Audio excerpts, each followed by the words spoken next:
It was thought that the human rights situation in Iran couldn't possibly get any worse than it was under the tyranny of Ahmadinejad. During Ahmadinejad's 8 years in office, Iran saw a precipitous increase in the numbers of prisoners of conscience, journalists in jail, executions, and the ethnic and religious minority communities all suffered a great deal. Of course, we cannot forget the 2009 Green Movement in Iran, in which millions took to the streets to Ahmadinejad's stay in power, calling for reforms. This was an opportunity for the United States to lend its support for a reform movement in Iran, but instead, the administration refused to support the Green Movement, missed a real opportunity to support change in a part of the world that is resistant to peaceful change.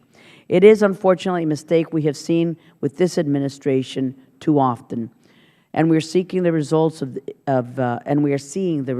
its inaction and indecisiveness now. Then along came the so-called moderate, Rouhani, and the Western media and the administration all tripped over themselves, saying he was a man who could bring reform to Iran. What they were forgetting or choosing to willfully be ignorant of was the fact that this Rouhani was the consummate regime insider, handpicked by the supreme leader to be one of the finalists in the presidential selection.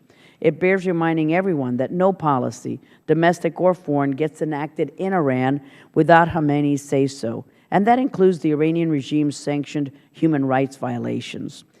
Yet everyone wanted so badly to believe that Rouhani would be this reformer, and just like he had done when he was Iran's chief nuclear negotiator, he managed to pull the wool over the eyes of many.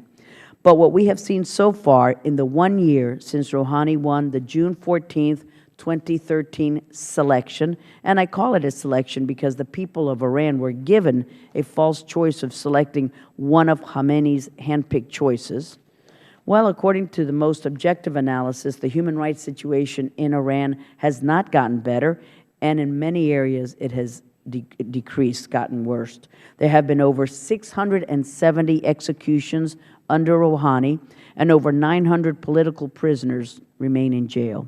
According to some human rights groups, Iranian authorities have executed, on average, more than 2 people a day in 2014, many of whom have been political prisoners or members of ethnic minority communities. But the wanton and flagrant human rights abuse practices don't just end there.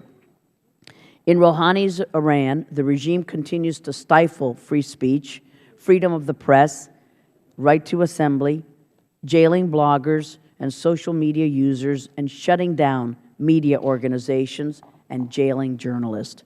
Some reports indicate that there are upwards to 40 journalists and bloggers. Iran has the world's second highest number of jailed journalists, 100 human rights defenders, and hundreds of religious minorities unjustly imprisoned in Iran. One of the most endangered groups are the Baha'is, Iran's largest non-Muslim religious minority, who have seen their community constantly targeted for persecution and imprisonment. There are over 150 members of the Baha'i community currently in Iran's prisons, including Rosita Vasegi, who, as part of the Tom Lantos Human Rights Commission's Defending Freedoms project, I have adopted as my prisoner of conscience. These prisoners of conscience are being held in Iranian prisons merely for professing and practicing their religious beliefs, and many, like Rosita, have been sentenced to harsh prison sentences of 5 years or more, where they are placed in solitary confinement, subjected to cruel conditions, and denied the medical attention they need. Christians continue to be intimidated, harassed, and detained, including U.S. citizen pastor Saeed Abedini, who was just recently taken from his hospital bed, beaten, and thrown back in jail, who has suffered a multitude of injuries at the hands of the Iranian authorities. Then, of course, there is South Florida resident Robert Levinson, who lives in Congressman Deutsch's district, and his family lives there, who was abducted in Iran over 2,500 days ago and is now the longest held captive in U.S. history. Despite Iranian promises to aid in the investigation and search for him, they have been less than forthcoming. The litany of cruel and inhumane human rights abuses that continue to occur under Rouhani is seemingly endless. But Rouhani knows that all he needs to do is smile and tweet and promise the U.S. and the West that he will cooperate on the nuclear issue, and his transgressions against the Iranian people will be forgiven or overlooked. Is that really how we want America to project our foreign policy?